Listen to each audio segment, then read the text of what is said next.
Okay. Hi, my name is Annabelle. I'm going to Clark College to get a degree in biology, a direct transfer agreement. Um, and something I'm grateful for is my family, my friends. I got plenty of friends. Uh, yeah, that's something I'm grateful for. Okay. So for when I finished reading the novel Juliet Takes a Breath, it honestly offered to reevaluate the way I view textbooks and the way I view the way I had thought that the textbooks in this class would be structured. I had come in preconceived that it would be more like a history textbook, very dense, very straight to the facts. Here's noticeable moments in history that that women have had a profound impact on, right? But instead, through reading Juliet Takes a Breath, um, I instead got I kind of learned more about women's study through the lens of someone who was also learning and shaping and growing as because that's what Juliet was doing in the book. She was she was also learning, and we were kind of like taken on this path of learning with her. Um, yeah. Okay. The self reflection, the dialogue, and the peer partners affected my, and the lectures affected my learning, um, was in multiple different ways. The peer review helped me communicate my thoughts and my feelings, and getting an outside opinion on what I thought of the course materials, and that's really nice, especially when other classes, um, not to undermine those, they aren't heavily reliant on communicating with other people, and they don't have assignments that require different people and different perspectives and understanding different perspectives on the course material that you're learning. And some of the other things that really helped, right, and impacted my learning was the Zoom lectures. Those were really easy to follow along, really nice for me because I take notes. So having someone discuss it and then having a slideshow kind of on the screen was that was really helpful in my learning personally. And then the self reflections were also were really nice because it takes us it lets you take a step back and then see how how have I been engaged in this course, how have I learned in this course, and that's really nice. So the general education outcome that I wanted to highlight through my reading experience of Juliet Takes a Breath was problem solving. Problem solving was a heavy topic in this book, and it was how we got to see, we got to learn about women's studies. It was very much integrated in Juliet's experience and how Juliet tackled the way Harlow gave her and presented her internship to her and what she would be doing in that internship.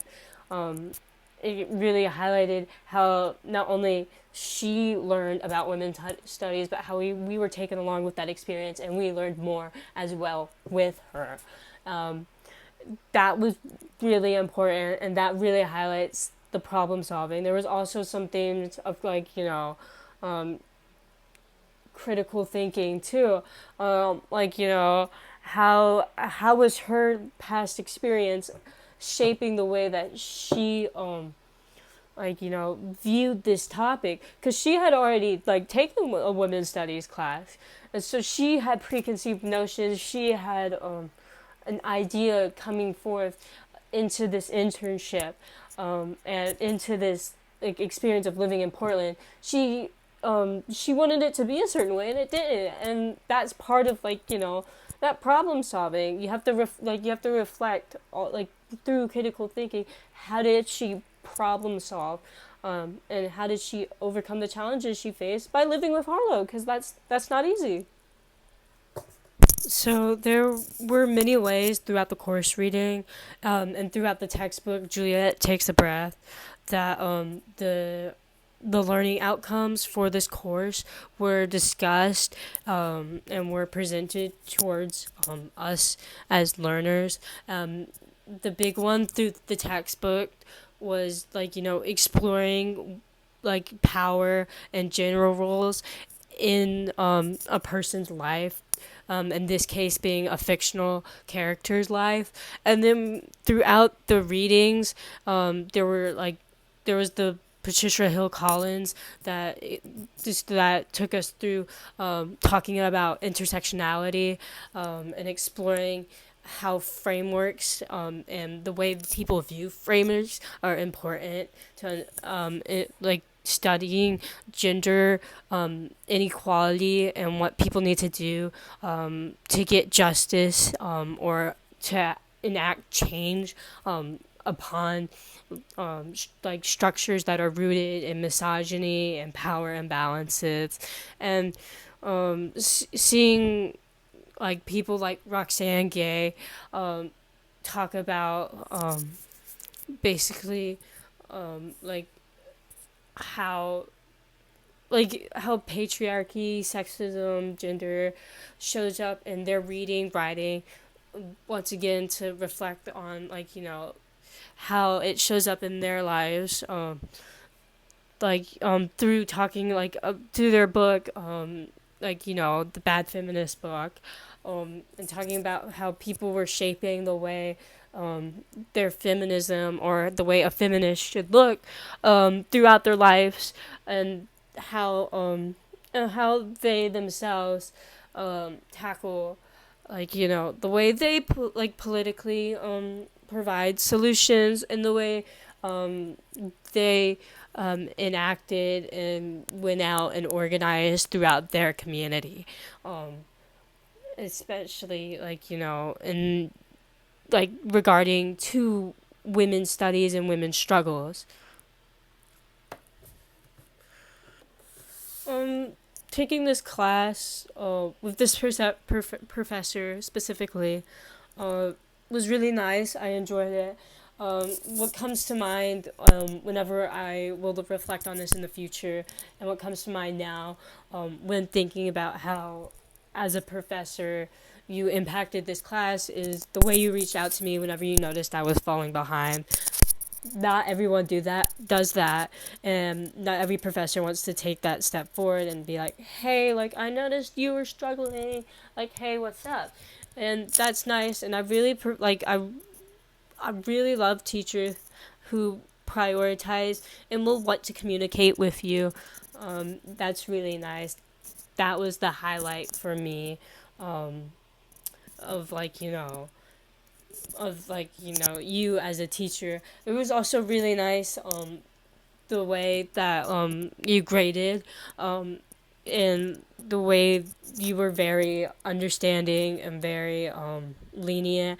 Not every professor has to do that. Not every professor wants to do that, and that was really nice. I noticed that. Okay, so the highlight of this course that I wanted to mention, for me, was, learning about Toni Morrison and watching her documentary, and also learning about how she, inspired one of my favorite authors, that being Angela Davis. I own many Davis books. I've been reading her for years. She's a big inspiration of mine.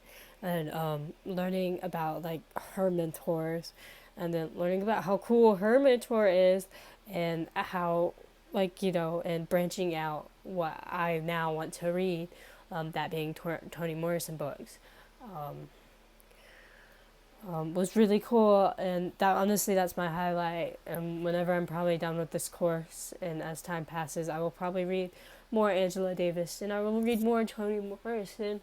And that was my highlight because that was cool. That was a moment that intersected my prior knowledge and the knowledge that I learned throughout this course into something, a bit of an opportunity to grow. And that was really nice. Yeah. Okay, so I realized that I forgot to talk about the interview discussing book bans and the current political climate. Um, my bad. The way I structured the video, I can't just go back and like add it in. So I'm gonna put it in the end here. I hope that's okay.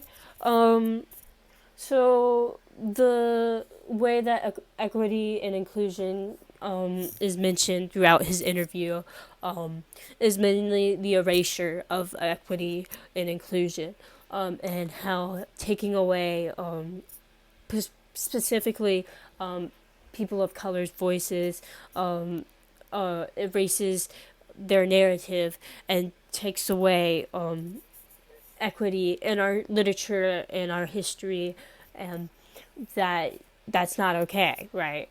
And especially when it comes to to the like books that are banned that revolve around just straight up history, that takes away inclusion and including different voices, different identities, and different perspectives in our learning and in what we consume. And that is alarming. That is mainly what he is highlighting in his interview. There's also themes of how like equity and inclusion is getting erased in different ways, such as like immigration bans and our current administration. I won't get too much into that, but the main focus of that interview was to discuss how our literature is important and how erasing that literature is something that needs to be brought attention to.